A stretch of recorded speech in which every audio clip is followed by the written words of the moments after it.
आगे आने वाले समय का, आगे दूरदर्शी भूमिका व्यवस्था का एक नमूना पेश करते।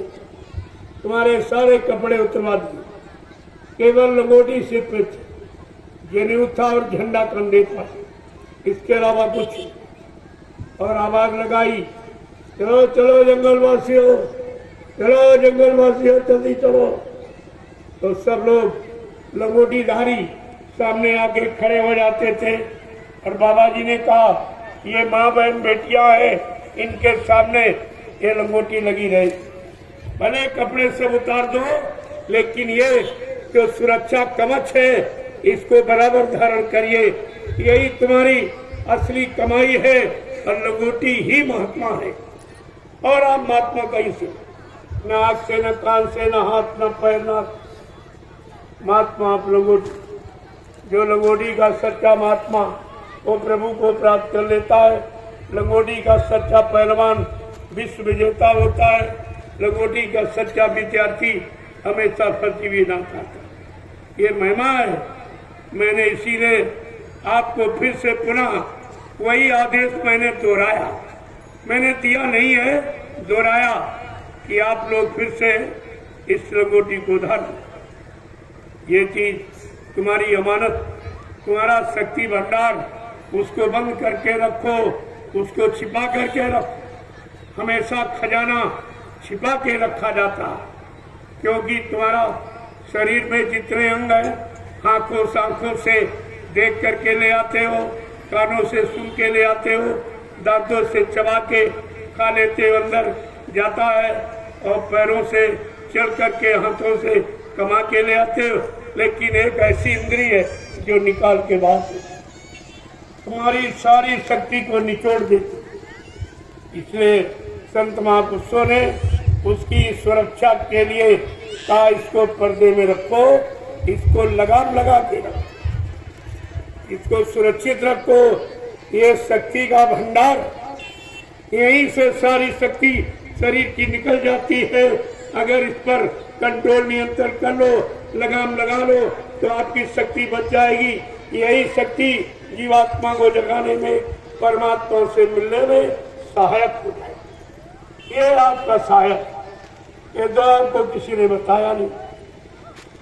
आप भारतवासी हो, गरिमा रखने के लिए मैंने एक आदेश आपको दिया है।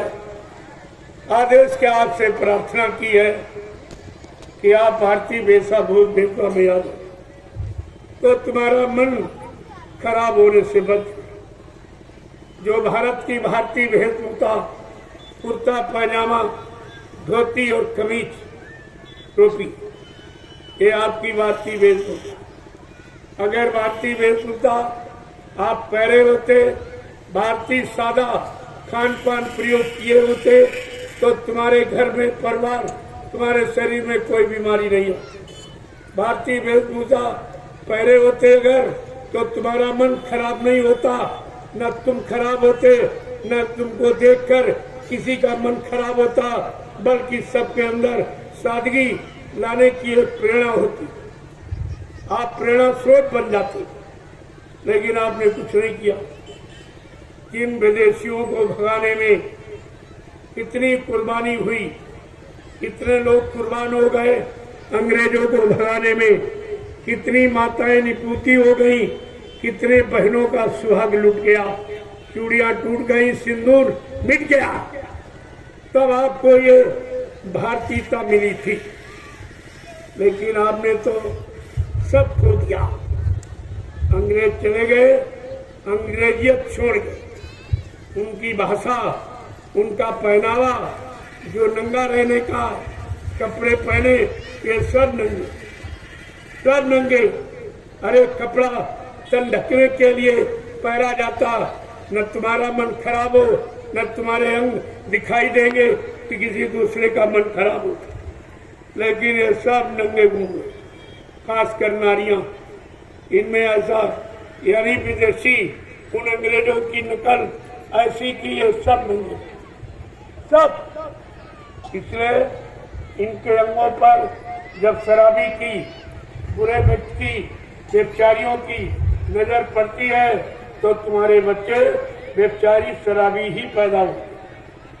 ये तो राजा जानते नहीं, 80% पाप आंख से चढ़ता, आंख का दोष होता। उस दोष से तुमने अपने आप के शरीर को नहीं बचा पाया। ये सब शरीर नंगा रहता और ये सब शराबी कबाबी सब मतलब यानी देखते इनकी नजर पड़ती है तो तुम्हारा शरीर कभी रोगी और बीमारी हो गया। तमाम भूत प्रेतों ने तुम्हारे पर कब्जा कर लिया।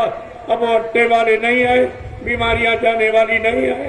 तुम्हारे बाल बच्चे सब शराबी कबाबी पैदा होते जो माँ और बाप की कदर नहीं करेंगी। ये बात आपके लिए मैंने बहुत सोच समझ कर रखा कि जब तक भारतीय अपनी भारतीयता यानी पोशाक में नहीं आएगा, भारतीय शुद्ध खान पान नहीं आएगा, भारतीय भाषा हिंदी संस्कृत को नहीं उच्चारण करेगा, तब तक भारत देश किसी भी क्षेत्र में विकास उन्नति उत्थान कभी नहीं कर सकता। मैं ये खोल के कहता हूँ, कभी नहीं कर सकता।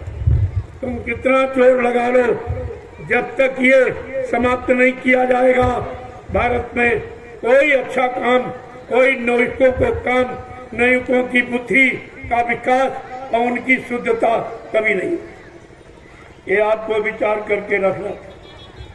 तो मैंने कहा, ऐ भारतीयों, तुमको अपनी भारतीयता का गर्व होना चाहिए कि हम भारतीय हैं और भारतीय वेशभूषा में रहेंगे, भारतीय शुद्ध खान पान करेंगे, भारतीय हिंदी संस्कृत भाषा का अपने जवान से उच्चारण करेंगे तो हमारी जवान कभी गंदी नहीं होगी।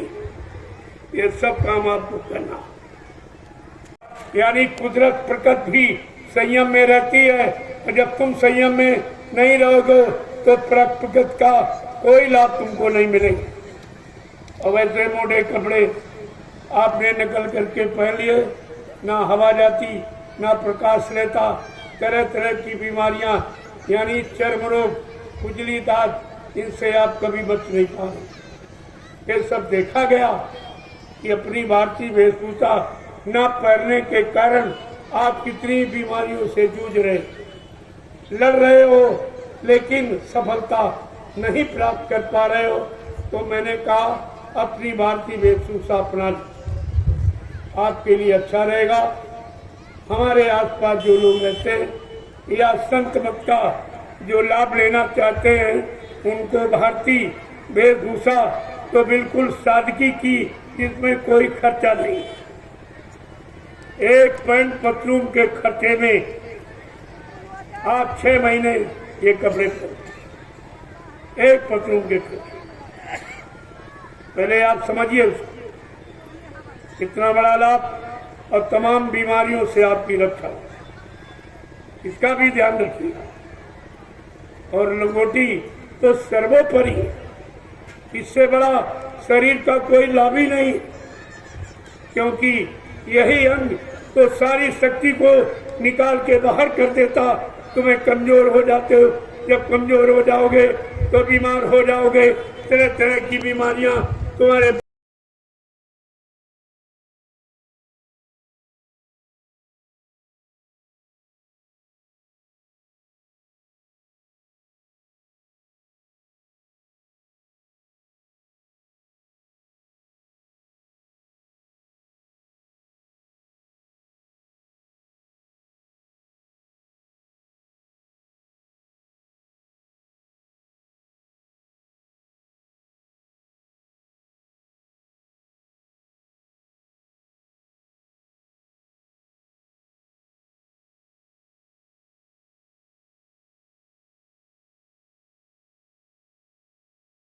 ये प्रभु की सारी सत्ता, जब सत्ताधारी स्वतः मानव चोला धारण करके मृत्युलोक मंडल पर आ गया और प्रभु नाम जगाया, प्रभु नाम सिद्ध किया, प्रभु नाम का प्रचार कराया, प्रभु नाम से जीवात्माओं को जगाया, प्रभु नाम का बेड़ा भवसागर में लगाकर और प्रभु यानी भवसागर में लगाकर और जीवात्माओं को प्रभु धाम पहुंचाया।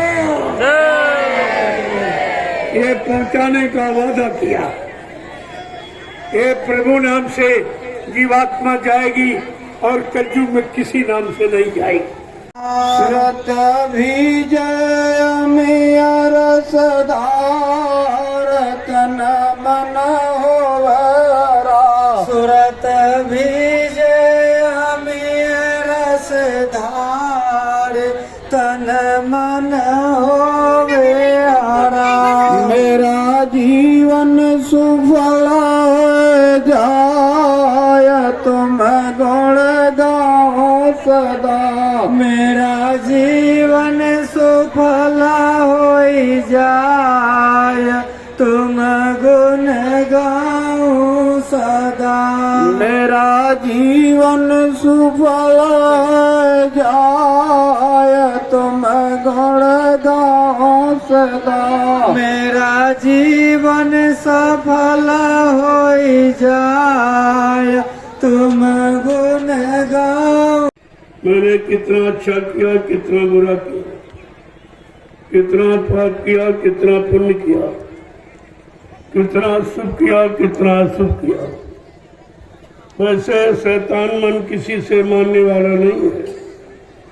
इसलिए बड़े बड़े ऋषि मुनियों को, योगियों को, महर्षियों को, ब्रह्मचारियों को धराशायी कर दिया।